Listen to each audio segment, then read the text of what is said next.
Hello student, class 12 আজকে তোমাদের দ্বিতীয়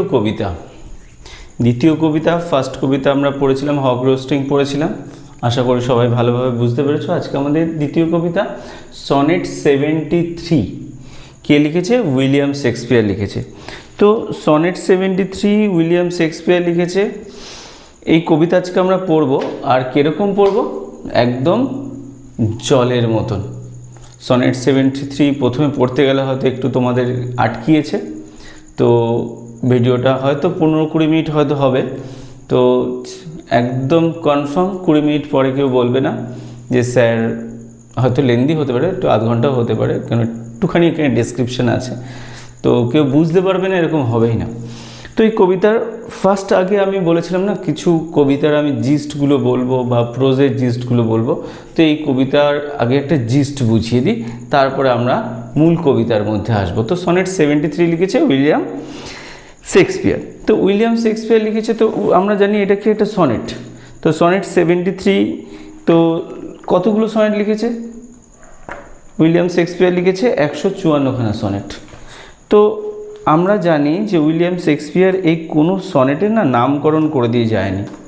একটু সনেট নিয়ে একটু বলে নিই, তারপরে কবিতার মধ্যে আসছি।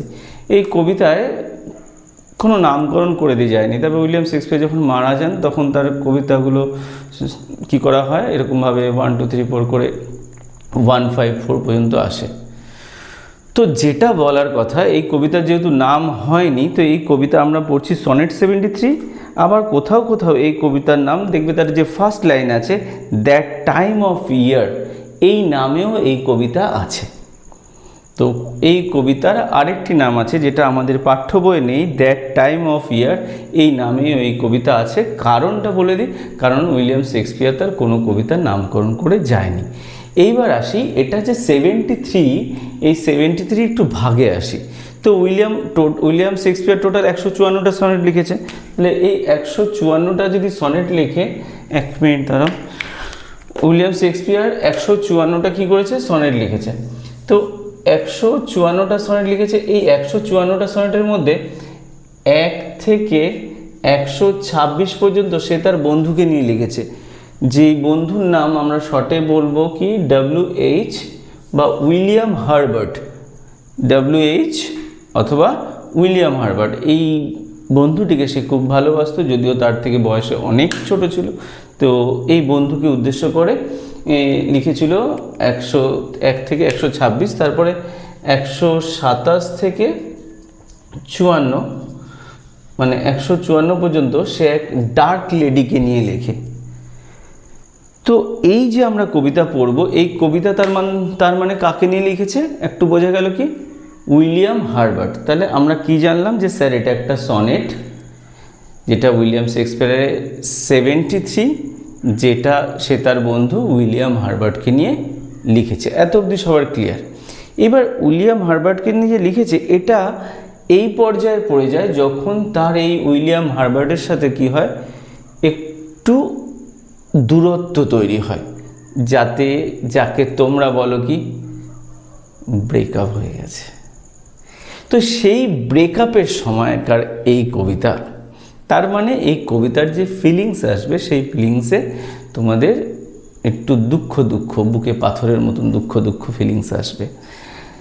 এইবার যে বলি যে উইলিয়াম হারবার্টের এই কবিতা যে আমরা বুঝে গেলাম দুঃখজনক একটু কবিতা। তো এটা কি ধরনের কবিতা? এটা একটা শেক্সপিয়ারিয়ান সনেট, যেটাকে আমরা বলবো ইংলিশ সনেটও।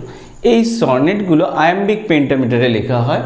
মানে আয়াম্বিক পেন্টামিটার মানে একটা হচ্ছে ইজি সিলেবেল থাকবে আর একটা হার্ড সিলেবেল থাকবে। যদিও এগুলো তোমাদের খুব বেশি এই সেমিস্টারে এগুলো জানার দরকার নেই, তবু জেনে রাখলে কী হবে, এই কবিতাটা একটু বেশি সহজ লাগবে, আর কিছু না। তো যাই হোক, যেটুকু জানতে হবে সেটা হচ্ছে কি 1 থেকে 126 পর্যন্ত যেটা লিখেছে সেটা হচ্ছে তার বন্ধু উইলিয়াম হারবার্টকে লিখেছে। আর এটা হচ্ছে সেই সময়ের কবিতা যখন উইলিয়াম হারবার্টের সাথে তার বিচ্ছেদ হয়। কোনো কনফিউশন নেই। তার মানে আমরা যেটা পড়বো সেটা হচ্ছে একটা বিয়োগান্তর কবিতা। এবার আমরা যে উইলিয়াম শেক্সপিয়ারের যে সনেটগুলো দেখেছি, বা সেই শেক্সপিয়ারিয়ান সনেট বলো বা ইংলিশ সনেটগুলো, এই ইংলিশ সনেটের না অদ্ভুত একটা মজার বিষয় কি জানো তো? এর যে রাইমগুলো আমরা জানি, যে রাইমগুলো কি হয়, A B CD EF GG। আবার বলো AB CD EF GG। তো এই হচ্ছে কি এই কবিতার রাইম। এইবার যেটা হচ্ছে কথা, এই কবিতা 3টে কোয়ার্টারে লেখা রয়েছে। 3টে কোয়ার্টারে লেখা রয়েছে মানে কি, যে এক একটা কোয়ার্টারিং সমান 4টে লাইন। তো 4 4 4, ফার্স্ট কোয়ার্টেন, সেকেন্ড কোয়ার্টেন, থার্ড কোয়ার্টেন, মানে 4 3 12টা লাইন, আর একটা আছে কাপলেট। এই কাপলেট হচ্ছে 2 লাইনে। এই 14 লাইনের সনেট। এই 14 লাইনের সনেটের মজার বিষয় হচ্ছে এর যে 12টা লাইন, এই 12টা লাইনে দেখব দুঃখ।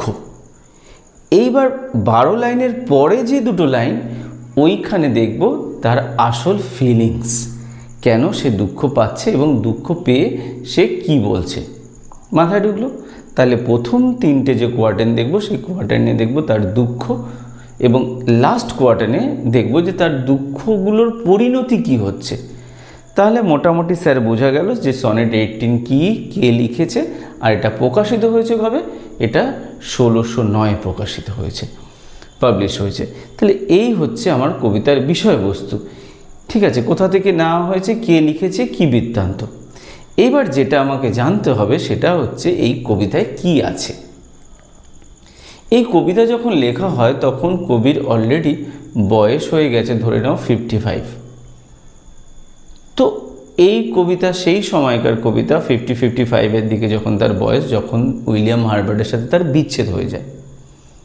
তো তাকে কেন্দ্র করে উইলিয়াম হার্বার্ট লেখে যে কোনো দিন যদি উইলিয়াম হার্বার্ট এই কবিতা পড়ে, তাহলে সে তাকে আজ যতটা ভালোবাসবে, দূরে থেকেও তাকে যতটা ভালোবাসে এখন, যদিও বিচ্ছেদ হয়েছে। কি বলো, বিচ্ছেদ হলে কি ভালোবাসা হয় না? হয়, অবশ্যই হয়। হ্যাঁ, আমাদের থেকে তোমরা ভালো জানো, বিচ্ছেদ হলে ভালোবাসা হয়। তো সেই ভালোবাসা তার আরও বেশি হবে। কি তাহলে বোঝা গেল না স্যার? বললাম যে বিচ্ছেদ, যখন এই কবিতা লেখা হয় সেটা বিচ্ছেদের সময় ছিল। এই বিচ্ছেদের সময় যখন এই কবিতা লেখা হয়, এই আশা করে যে যখন উইলিয়াম হার্বার্ট এই কবিতা পড়বে, সেই কবিতা পড়ে সে আরও অনেক কিছু বা আরও অনেকটা ভালো তাকে বাসবে। তো এই কবিতায় কি হয়, এই কবিতায় কবি নিজেকে কল্পনা করে, প্রথম যে কোয়ার্টেন আছে সেই কোয়ার্টেনে কবি নিজেকে কল্পনা করে একটি হলদে পাতা হিসাবে, যেটা অটামে বা লেট অটামে কি করে, গাছে দেখব আমরা কি করে হলুদ পাতা ভর্তি হয়ে যায়। তো গাছের সমস্ত পাতা পড়ে যায়। কবি বলছে, তুমি আমাকে বছরের কোনো একটা সময় এই প্রকৃতিতে এইভাবে তুমি পাবে। সেকেন্ড কোয়ার্টারে দেখব সে নিজেকে টুইলাইটের সাথে কল্পনা করেছে। মানে কি, গোধূলি মানে কি, end of the day, beginning of the night, মধ্যবর্তী অবস্থা। টুইলাইট মানে যদি আমরা গোধূলি বলি, তাহলে টুইলাইটকে কি করে, আস্তে আস্তে কি করে, অন্ধকার গ্রাস করে নেয়। যেরকম বয়স হলে আমাদের মৃত্যু গ্রাস করে নেয়। সে নিজেকে বলছে যে তুমি আমাকে পাবে, কোন সময় পাবে, এই গোধূলি লগ্নে দেখতে পাবে। মানে কি, আমার বয়স এখন হয়ে গেছে, আস্তে আস্তে আমাকে মৃত্যু ডাকছে, আর আমি এই গোধূলির মতন, গোধূলিকে যেরকম রাত্রি কী করে গ্রাস করে নেয়, তুমিও আমাকে বা এই মৃত্যুও কী করবে, আমাকে সেইভাবে গ্রাস করে নেবে। থার্ড কোয়ার্টারে আমরা দেখব যে সে কল্পনা করে কি নিজেকে কল্পনা করছে যে তুমি আমাকে এর মধ্যেও দেখতে পাবে। কার মধ্যে?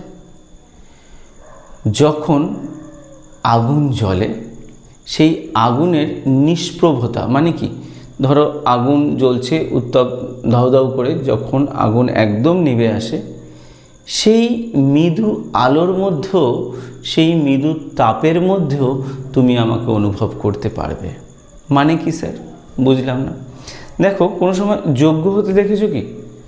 যজ্ঞ হতে আরও বেশি উঁচুতে গেলাম না, যে কাউকে যখন পোড়ায় ওরকম মধ্যে হয়তো সেটা খুব ব্যথা লাগবে। তো দেখবে যখন যজ্ঞ হয় না, তো যজ্ঞ হলে কাঠ যখন পোড়ায়, তো কাঠটা পোড়ানো হয়ে গেলে একটা মৃদু আলো থেকে যায়।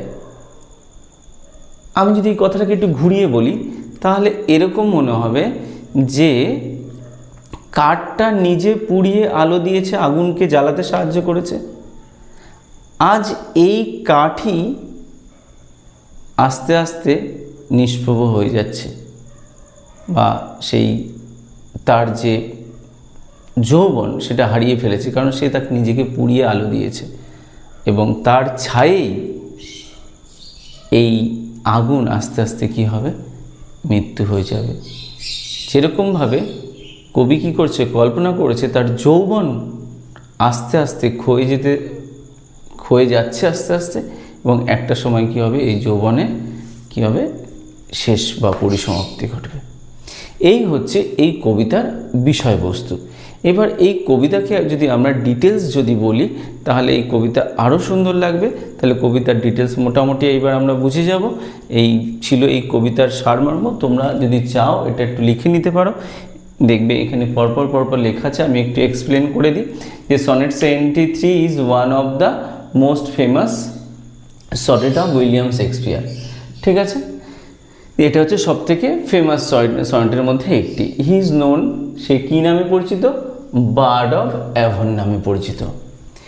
তারপরে it is focus on the theme of the old age.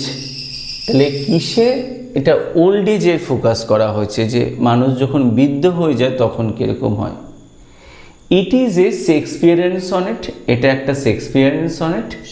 It also called English sonnet, এটাকে আবার কি বলে ডাকা যেতে পারে, এটাকে ইংলিশ সনেট বলেও বলা হয় শেক্সপিয়ারিয়ান সনেটকে। এটা কটা ভাগে ভাগ করা আছে, 3 quarter R 1 couplet.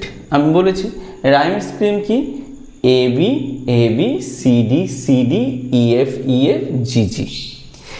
It is written iambic pentameter, যেটা আমি একটু আগেও বললাম, এটা আয়াম্বিক পেন্টামিটার লেখা রয়েছে, যেটা একটা উইক সিলেবেল আর তার সাথে একটা স্ট্রং সিলেবেল আছে।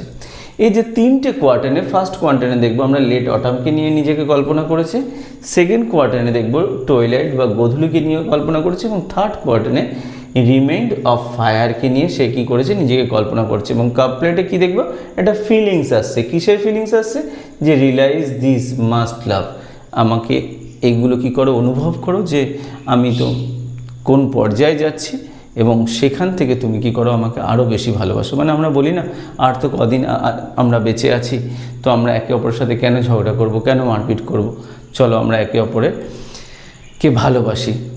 হয়তো তোমরা যে আমার থেকে আরও অনেক এগুলো ভালো বুঝতে পারো ব্যাপারটা, স্বাভাবিক না, একটু বেশি ভালো বোঝো তোমরা। তো ঠিক আছে, এগুলো হচ্ছে রিয়েলাইজ দিস, এটা নিয়ে লেখা রয়েছে। তো এটা এখানে লেখা রয়েছে 154 যে সনেট আছে সেটা নিয়ে। দেখে 1 থেকে 126 হচ্ছে উইলিয়াম হার্বার্টকে নিয়ে লেখা, আর 127 থেকে 154 হচ্ছে ডার্ক লেডিকে নিয়ে লেখা। ব্যাস, এখানের মধ্যে কোনো কমপ্লিট, আশা করি তোমাদের কোনো অসুবিধা হবে না। এই ছিল এই কবিতার ফার্স্ট একটা জিস্ট। এর পরের ক্লাসে আমরা যেটা করব, সেটা এই কবিতা নিয়ে আমরা আলোচনা করব। তো এটা দেখার পরে তোমরা এই পরের কবিতাটা দেখো, তাহলে তোমাদের বুঝতে সুবিধা হবে। আমরা সেদিন একেবারে কবিতাটা প্রথম থেকে শুরু করব। ওকে, টাটা।